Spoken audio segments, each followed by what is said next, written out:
Supervised learning algorithms. Here are some of the algorithms used in supervised learning. K-nearest neighbor, KNN, classifies a data point based on similarity of the k-nearest neighbor. In this example, if we choose k equals 4, KNN finds the 4 nearest neighbors to the new data point. Since the new data point is closer to more apples, it belongs to the apple class. In terms of applications, KNN algorithm can be used for recommendation systems and search applications where you are finding similar items. Support vector machine, SVM. Support vector machine, SVM algorithm, creates a line or a hyperplane, which separates the data into classes in classification, or predicts a specific value in regression.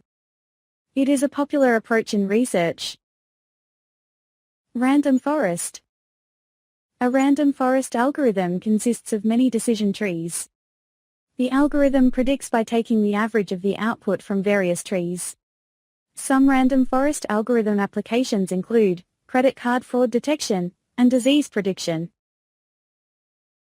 Naive Bayes.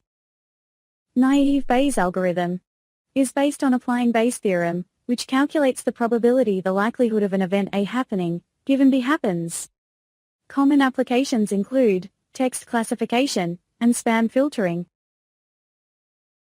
Linear regression. Linear regression trains an algorithm to find a linear relationship between the input and output data. It predicts a numeric value within a continuous range. For example, linear regression can be used for weather forecasting, price estimation, and stock price prediction. Logistic regression. Logistic regression is used to predict one of the two possible outcomes, such as the likelihood of an event. For example, logistic regression algorithms can be used to predict election results, probabilities of a natural disaster, and other such events.